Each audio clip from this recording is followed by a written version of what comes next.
We will now begin Part 2 of the University of Michigan International Center CPT online certification course. In this section, you will learn the 6 steps you are required to follow in order to request your CPT authorization. The first step to the CPT request process is to be offered a job where the responsibilities are related to what you are studying here at the University of Michigan. You must get documentation of this job offer from your future employer in the form of an offer letter. The information this letter must contain will be discussed later in this section. The next step is to complete the CPT online course and print the course completion certificate. The third step is to meet with your academic or faculty advisor to determine if this employment opportunity can be considered integral to your degree program. Next, if required, you will register for your CPT course. The fifth step is to bring all required documents to request CPT to the International Center. Please remember, incomplete requests will not be accepted. The required documentation for a complete CPT request will be discussed later in this section.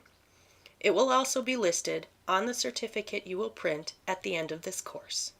Finally, if approved, the International Center will create a CPT I-20 for you with the work authorization information noted on page 3 of your I-20. You will receive an email from the International Center as soon as your CPT I-20 is ready.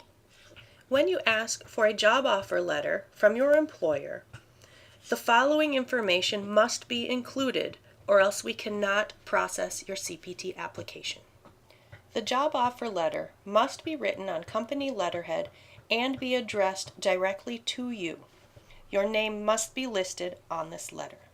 Your job title and a short description of your job duties must be written on this letter as well, so that we have documentation to prove that this job is related to what you have been studying here at the University of Michigan.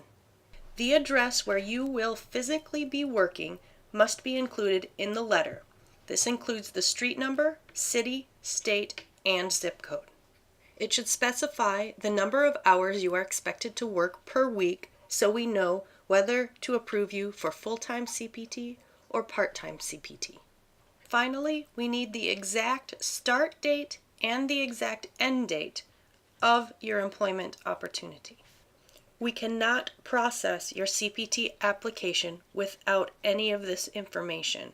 Therefore, if any of it is missing on your offer letter, you may request that your employer send that information to you via email. Print that email and attach it to the offer letter as part of your CPT I-20 request. When you get to the certificate section of this course, you will be asked to enter your employment information.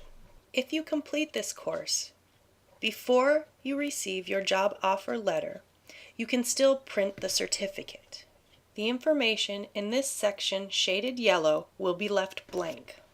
Before you submit your CPT request to the International Center, you must complete this yellow section with your job information. If any information is missing, we will not be able to accept your request. When you meet with your advisor, please remember that this is the only person who can determine whether or not this work experience is integral to your degree program. This person may be your academic advisor, your concentration advisor, your research advisor, your graduate coordinator, department chair, or your school or college employment counselor. Make sure you bring the academic faculty advisor recommendation form for CPT with you when you meet with your advisor, as he or she must complete the form as part of your CPT authorization request. Also, while you meet with your advisor, do not forget to discuss CPT course enrollment. You may need special permission or an override to register for this course. If you are requesting CPT that requires course enrollment, do not forget to enroll in this class before you submit your CPT request. we cannot approve CPT without proof of enrollment for this course. If Wolverine Access does not allow you to register for the CPT course, you may have forgotten to get an override or special permission from your advisor. So return to your advisor and complete the appropriate process for your department. Also, do not forget that the CPT course must be taken during the term you are requesting CPT authorization. The only exception to this is if you are requesting CPT for the spring-summer term. In this case, you may take the CPT course the winter term prior to that spring-summer term. Once you are sure you have all the documentation required to request CPT authorization, bring that packet to the International Center. The documents required to request CPT authorization include the CPT Online Course Completion Certificate, an Academic Faculty Advisor Recommendation Form, your job offer letter with all required information, copy of your most recent I-20, pages 1 and 3, a copy of your most recent I-94 card, we only need a copy of the front, and an unofficial transcript from Wolverine Access that shows your enrollment history as well as your CPT course if you are required to be enrolled in one. Remember, incomplete requests will not be accepted. Once you have submitted your CPT request to the International Center, please allow 5 to 10 business days for processing. If you expect to start your job less than 2 weeks from the date you submit your CPT request to the International Center, we cannot guarantee your CPT I-20 will be processed that quickly. You should tell your employer that you may not be authorized to begin working for them on the day they expect and make other arrangements. You will get an email as soon as your CPT I-20 is ready. When you get it from the International Center, look on page 3 and look for the dates of employment. You will find these dates at the top of page 3. You cannot begin working until the start date listed in this section. You are only authorized to work between the dates listed in this section of your I-20. Also on the top of page 3 of your I-20 is the name and address of your employer. You cannot work for any other company or institution other than the employer listed on page 3 of your I-20.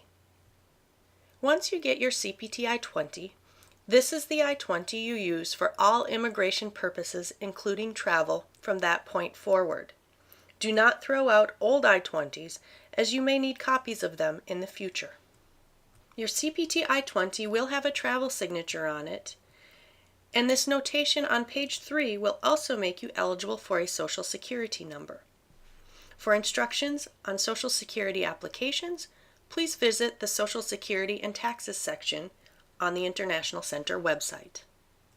Finally, you are still required to update your home address in the United States in Wolverine Access within 10 days of moving. If you need an extension of your current CPT authorization, please email icenter@umich.edu with a written request and attach an updated offer letter with the new end date. If you need another term of CPT authorization, please take the CPT online certification course again and follow the exact same request process. You have now completed Section 2 of the University of Michigan International Center CPT Online Certification course. At this point, you should know the entire CPT request process and that the CPT is authorized by the International Center, not the Immigration Service. The information your job letter must include, what you should discuss with your academic or faculty advisor, and how to request additional CPT authorizations.